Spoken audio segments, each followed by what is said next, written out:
So today we will talking about tensor analysis. Tensor analysis क्या होता है? तो जैसा कि आप लोग जानते हैं कि पिछली कक्षाओं में पढ़ चुके हैं वेक्टर एनालिसिस। सो एक लाइन में इसकी परिभाषा है, tensor analysis is generalization of vector analysis. Tensor analysis क्या होता है? वेक्टर एनालिसिस का जनरलाइजेशन है। जिस प्रकार हम लोग जानते हैं कि फिजिक्स में कोई भी क्वांटिटी लेते हैं, दो प्रकार की होती है, स्केलर और वेक्टर। स्केलर का मतलब a quantity having magnitude only is called scalar, जिसमें केवल मैग्नीट्यूड होता है। और a quantity having magnitude as well as direction is called vector. Magnitude as well as direction. तो वेक्टर क्या हो गया? Generalization of scalar. तो इसी प्रकार से वेक्टर का जनरलाइजेशन टेंसर हो जाएगा। तो इसके बारे में हम लोग स्टडी करेंगे। तो सबसे पहले इसको पढ़ने के लिए हमको कुछ टूल्स की ज़रूरत है। Tools means coordinate system. इसके बाद और जो जो एक्सप्रेशन की ज़रूरत है, तो पहले उसको हम थोड़ा समझाएंगे, इसके बाद हम आगे डेफिनेशन लिखेंगे। क्लियर है? तो जैसा कि हम लोग जानते हैं, one dimensional space, one dimension से तात्पर्य क्या है? वन डायमेंशन मीन्स जैसे ये हो गई, कोई भी लाइन हो गई, जैसे सूर्य की किरणें निकलती हैं, वन डायमेंशन। तो ये हो गया वन डायमेंशन। वन डायमेंशन में कोई पॉइंट होगा तो वो यहाँ होगा, ये पॉइंट होगा P, Q, यहाँ होगी। इससे आगे बढ़ते हैं, ये हो गया एक्स एक्सिस और दूसरा हो गया वाई एक्सिस। इसे बोलते हैं टू डायमेंशन।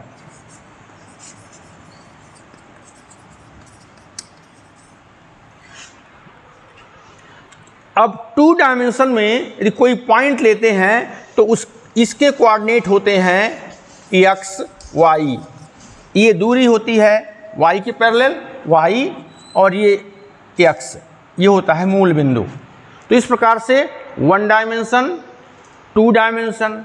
तो टू डायमेंशनल स्पेस, जैसे कोई प्लेन है टू डायमेंशनल, कोई पॉइंट इसमें होगा, उसके कोऑर्डिनेट एक्स वाई होंगे। इसको हम लोग आगे बढ़े थ्री डायमेंशन। तो थ्री डायमेंशन की बात जब करते हैं तो थ्री डायमेंशन में O X, O Y and O Z. अब थ्री डायमेंशन में कोई पॉइंट होगा P, तो उसके कोऑर्डिनेट होंगे एक्स वाई और जेड। मीन्स अब ध्यान देना है, थ्री डायमेंशन मीन्स जैसे हम लोग यहाँ खड़े हैं तो यहाँ पर स्पेस में कोई पॉइंट होगा। ये रूम हमारा थ्री डायमेंशनल है। कोई पॉइंट लेंगे यहाँ तो P एक्स वाई जेड। तो P से यदि हम सीधे यहाँ पर खींचेंगे परपेंडिकुलर तो x के पैरेलल है। तो ये जो यहाँ से कोई पॉइंट यहाँ से हम परपेंडिकुलर खींचेंगे इस प्लेन में, तो ये दूरी हो जाएगी z, इसके पैरेलल है। यहाँ से परपेंडिकुलर खींचेंगे इस एक्सिस पर ये, तो ये y के पैरेलल है, तो ये y हो जाएगी। और मूल बिंदु से यहाँ जो होगा वो x हो जाएगा। तो ध्यान देना है, ये y रहेगा, ये x रहेगा और ये z रहेगा, ये मिलाएंगे तो थ्री डायमेंशन को हमको समझना है। टू डायमेंशन तो समझ में आ गया, प्लेन है, ये दूरी। तो जब यहाँ से परपेंडिकुलर जाएगा नीचे, z के पैरेलल है, तो ये दूरी होगी z। क्लियर है?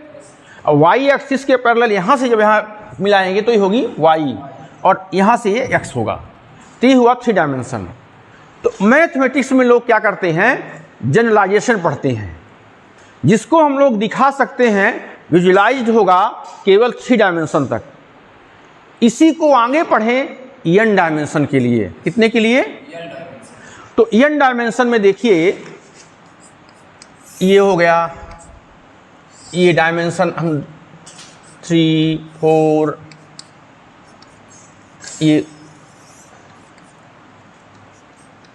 जो भी ये आप खींच सकते हैं।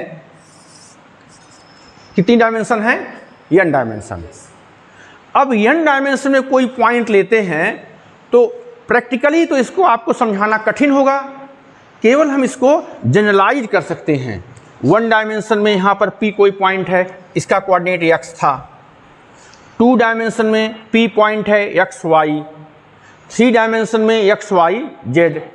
3 पॉइंट हैं, इसमें 2 पॉइंट है, इसमें 1। तो n डायमेंशन में कितने होंगे? n पॉइंट होंगे। समझ में आया? अब प्रॉब्लम हमारी ये आई यहाँ कि हमारे पास अल्फ़ाबेट 26 ही होते हैं A से Z तक, कुछ ग्रीक लेटर हो गए तो ज़्यादा से ज़्यादा 50-100 हो गए। तो अब n कैसे मिले? तो अब हम लोग क्या करते हैं, इसको लिखने का सिस्टम थोड़ा बदलते हैं। कैसे करते हैं वो देखिए, कैसे बनाते हैं 1 डायमेंशन। तो 1 डायमेंशन को हम समझाते हैं आपको। यहाँ पर x की जगह लिख देते हैं x1, सॉरी यहाँ क्या लिख देंगे? x1। यहाँ पर लिख देंगे x1 x2, ठीक।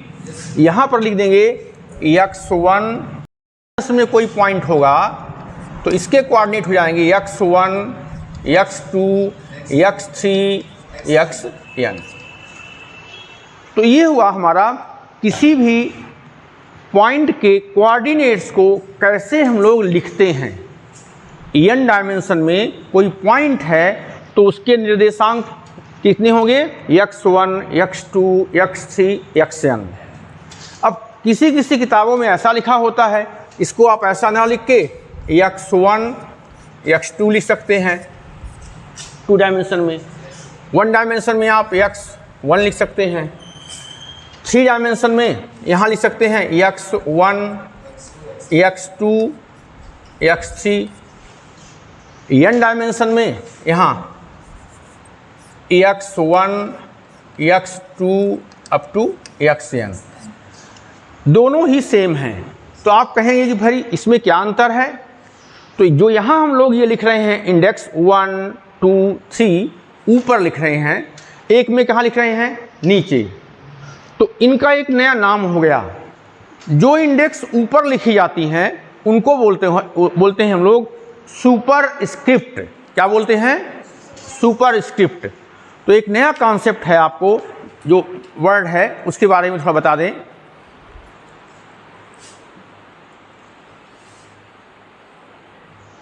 जो इंडेक्स हम लोग लिख रहे हैं ऊपर और किसी में नीचे, तो एक नया नाम आ गया स्क्रिप्ट का, यानी सुपर स्क्रिप्ट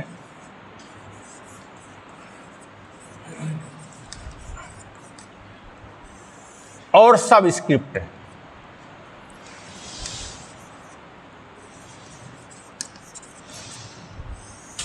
यानी सुपर स्क्रिप्ट क्या होता है और सब स्क्रिप्ट क्या होता है। तो ध्यान देना है, जो हम पॉइंट लिए हैं x1 x2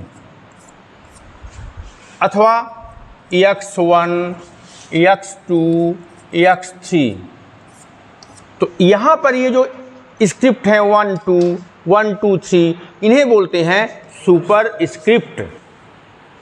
n डायमेंशन में है तो x1 x2 up to xn। तो यहाँ जो संख्याएं लिखी 1 2 अप टू दिस इज, ये क्या कहलाती हैं? Super script.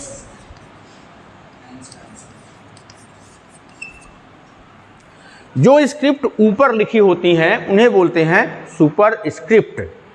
यदि हम लिख दें x1 x2 ऐसा, अथवा x1 x2 x3, यहाँ कहाँ लिखी है?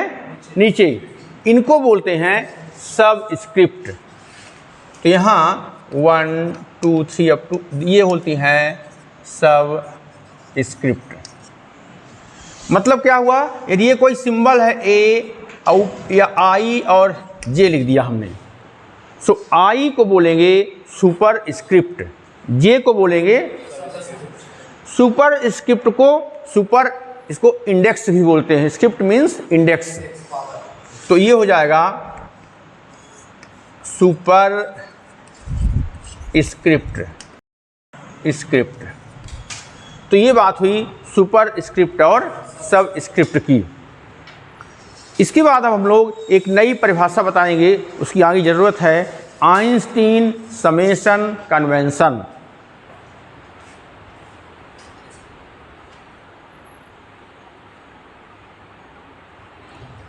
ठीक है, तो हम नया बता रहे हैं आइंस्टीन समेशन इसको। तो अब हम लोग बात करेंगे आइंस्टीन समेशन कन्वेंशन की। तो टेंसर कैलकुलस में इसकी बहुत ज़रूरत है।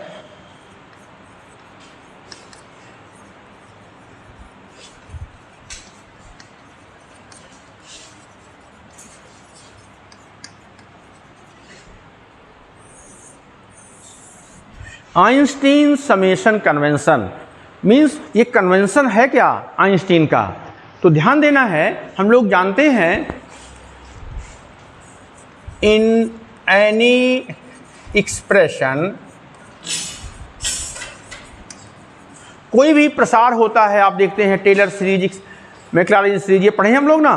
तो प्रसार का मतलब वही एक टर्म हुआ प्लस दूसरा टर्म हुआ प्लस तीसरा टर्म हुआ प्लस अप टू एन हुए अथवा इनफाइनाइट हुए। लेकिन हम लोग यहाँ कितना पढ़ेंगे, एन की बात करते हैं, फाइनाइट की बात करते हैं। तो कोई भी यदि हमारा प्रसार है, एक्सप्रेशन है, तो in any expression of the form,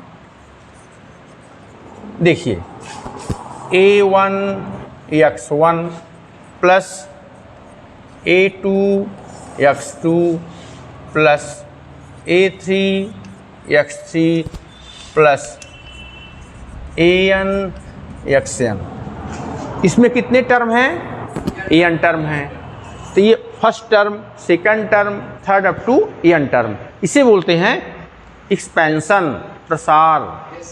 इस प्रसार में हम लोग जानते हैं, इसको हम लोग सिग्मा के रूप में लिखते हैं। Sigma i = 1 to n ai(xi), ये पुराना है अपना।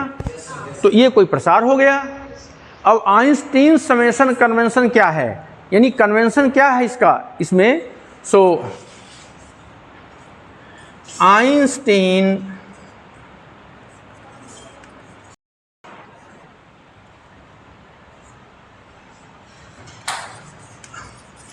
कन्वेंशन मीन्स, क्या मीनिंग है इसकी? मीनिंग ये है कि we drop sigma sign, sigma sign को छोड़ दीजिए और उसको न लिखिए तो भी उसकी वैल्यू उतनी ही मानी जाएगी। क्लियर है? मतलब ये हुआ कि Einstein summation convention means drop the sigma sign, ये सिग्मा की साइन है ना, sigma sign, and adopt the convention।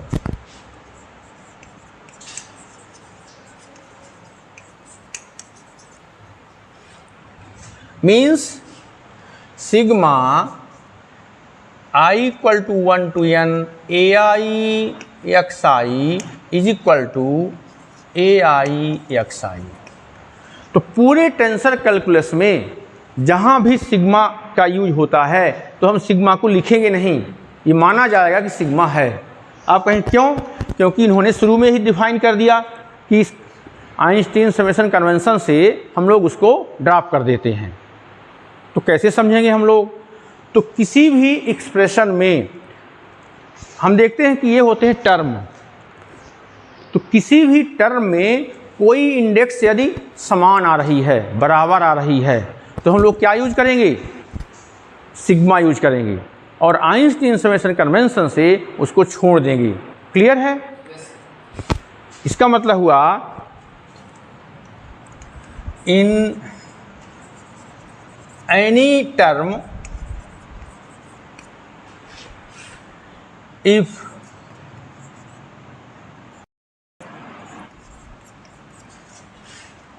Repeated कोई भी इंडेक्स यदि रिपीट कर रही है, यानी एक नीचे लिखी है एक ऊपर लिखी है सेम इंडेक्स, तो उसको क्या बोलेंगे, वहाँ पर हम लोग सिग्मा लगाएंगे। और सिग्मा लगाने के बाद हम लिखेंगे नहीं, ड्रॉप कर देंगे, क्योंकि उसकी मीनिंग होती है कि ये जो हम कन्वेंशन को यूज कर रहे हैं। क्लियर? तो in any term if an index repeated then we adopt convention. तो देखिए कैसे, एक उदाहरण समझाते हैं। जैसे मान लीजिए यहां हमने लिख दिया ए आई जे और ए आई, ये कोई आपको हमने लिख दिया है पर स्टेप ए आई जे ए आई। तो यहाँ आप देख रहे हैं आई क्या है, यहाँ भी है और यहाँ भी है, तो रिपीट हो रहा ना। इसका मतलब इसकी वैल्यू होती है A1J A1 plus A2J A2 plus A3J A3 plus ANJ AN। चूंकि n डायमेंशन, यदि 4 डायमेंशन होगा तो 4 तक होंगे। तो ये ध्यान देना है, किसी भी टर्म में कोई भी इंडेक्स रिपीट हो रही है तो उस समय आपको प्लस में 1 से n तक लिखना है। अब आप कहेंगे यहाँ सिग्मा तो नहीं लगा हुआ है, तो चूंकि यहाँ पर इसकी वैल्यू इससे होती है इस सिग्मा के बराबर, इसलिए हम लोग पूरे टेंसर कैलकुलस में ये चिन्ह नहीं लगा रहेगा, चिन्ह को हम लोग छोड़ दें। तो ये ध्यान रखना है कि ये होता है Einstein summation convention, sigma sign को ड्रॉप कर देना। तो इस कन्वेंशन को बोलते हैं आइंस्टीन समेशन कन्वेंशन। बात करेंगे ट्रांसफॉर्मेशन ऑफ कोऑर्डिनेट्स। तो ट्रांसफॉर्मेशन ऑफ कोऑर्डिनेट्स ये क्या होता है? तो जैसा कि हमने बताया कि 1 डायमेंशनल में केवल एक पॉइंट होता है, रेखा में हम एक पॉइंट लेंगे P x। 2 डायमेंशन में यदि कोई पॉइंट है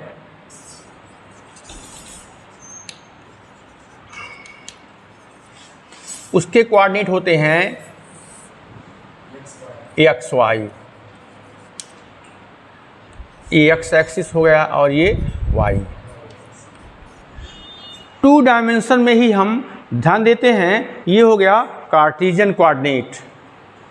इसी को हम 2 डायमेंशन को ही पोलर कोऑर्डिनेट में यदि हम करते हैं तो यहाँ जो ओरिजिन है उसका नाम होता है पोल, और दिस इज इनिशियल लाइन, और इसको बोलते हैं, ये पॉइंट P है, इसके निर्देशांक r थीटा, तो ये हो गया थीटा, ये दूरी हो गई r। तो 2 सिस्टम हैं, पहला है कार्टेशियन कोऑर्डिनेट सिस्टम, दूसरा है polar coordinate system. Clear? Cartesian में एक्स वाई हुए, पोलर में r थीटा हुए, पॉइंट वही है। अब इनमें हम पहले रिलेशन समझाएंगे, इसके बाद 3 डायमेंशन में ये कोऑर्डिनेट सिस्टम, दूसरा कोऑर्डिनेट सिस्टम, ऐसे ही फिर n डायमेंशन में। तो इसी का नाम कह दिया हमने कि एक फ्रेम ऑफ रेफरेंस, ये दूसरा फ्रेम ऑफ रेफरेंस। तो किस प्रकार से चेंज करते हैं, कैसे ये पॉइंट एक दूसरे के फंक्शन होते हैं, इसको पहले हम 2 डायमेंशन में समझा देंगे, उसी को जनरलाइज कर देंगे, तो 3 में हो जाएगा, n में हो जाएगा। क्लियर है? तो देखना है, यदि इसको हम लोग उठा के इसमें रख दें तो ये हो जाएगा r और ये हो जाएगा थीटा। ध्यान देना है, this is y, this is x। तो क्या रिलेशन होता है हम लोग पढ़ चुके हैं 12वीं में कि x is equal to r cos theta, y is equal to r sin theta.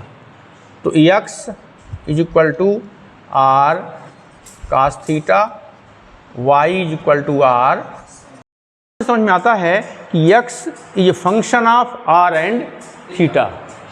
So x is a function of r and theta. इसी प्रकार y is a function of r and theta. Two dimensional space में in Cartesian coordinate system यानी frame of reference एक हो गया, दूसरा frame of reference हो गया, इस पर जो पॉइंट हैं अभी हम इसको समझाएंगे x1 x2 लेकर x1 बार x2, लेकिन अभी जो पुराना पढ़े हैं उसके हिसाब से समझना है कि x इक्वल टू हुआ r cos theta, y equal to r sin theta. तो यहाँ से x किसका फंक्शन है, r और थीटा का, y किसका फंक्शन है, r और थीटा का। ये लिखने का समझ में आ रहा है, लिखते हैं हम लोग ना, यदि u फंक्शन x y का है तो u is equal to u of x y। इसी प्रकार यदि हम यहाँ लिखें कि r इनको स्क्वायर करके सम कर दें तो r square is equal to X square plus Y square, X square plus Y square is equal to R square bracket में cos square theta plus sine square theta 1 हो जाएगा। मतलब ये हो गया कि r is a function of X and Y. r is equal to आप कह सकते हैं यहाँ से r is equal to X square plus Y square, means r is a function of X and Y. और यदि डिवाइड कर दें r sine theta upon r cos theta, tan theta is equal to Y upon X, तो theta is equal to tan inverse Y upon X, तो theta is equal to tan inverse Y upon X. तो theta is a function of X and Y. तो in two dimensional space one frame of reference has coordinate X and Y, दूसरे में r theta का, y फंक्शन है r theta का, and conversely r function है x y का और थीटा फंक्शन है एक्स वाई का। क्लियर है? तो ऐसे ही थ्री डायमेंशन में x y z r theta phi, उनमें भी यही रूल होगा। तो हम जनरलाइज करेंगे n डायमेंशन के लिए। तो उसको करने के लिए जैसा कि बताया हमने आपको कि जो ये प्रॉब्लम आती है लिखने के लिए, तो यहाँ हम एक्स वाई के स्थान में लिख देंगे x1 x2 और r थीटा को लिख देंगे x बार 1 x बार 2। तो ये ध्यान देना है, ये नोटेशन है। क्या है ये? नोटेशन है। तो यहाँ जो ये हो जाएगा x1 is a function of x1 x bar 1 x bar 2, x means x1, r means x बार 1। ये समझ में आ गया? x2 फंक्शन है x बार 1 x बार 2 और सिमिलरली r मीन्स x बार 1 फंक्शन है x1 x2, x बार 2 फंक्शन है x1 x2। यानी जो आपने लिखा r is function of x y, theta function, तो केवल हमको यहाँ ध्यान देना है कि यहाँ सेम यही चीज़ लिखा हुआ है, केवल नोटेशन की वजह से लिखने में अंतर हो रहा है। तो इसको थोड़ा एक बार समझना है कि लिखने में कोई प्रॉब्लम ना हो आपको। तो उतने ही पॉइंट होंगे। इसे हम लोग बोलते हैं कि यदि n डायमेंशन है तो कितने पॉइंट होंगे? n पॉइंट होंगे। 2 डायमेंशन है तो कितने फंक्शन हैं? 2 फंक्शन हैं। 3 डायमेंशन में 3 फंक्शंस होंगे और नंबर ऑफ वेरिएबल्स उतने ही होंगे। तो n डायमेंशन में n फंक्शन होंगे। कितने फंक्शन होंगे? n, और n ही कोऑर्डिनेट्स होंगे, यानी जो पॉइंट्स हैं कितने होंगे? n। तो इस प्रकार से अब हम इसको जनरलाइज करेंगे n डायमेंशन के लिए। क्लियर है?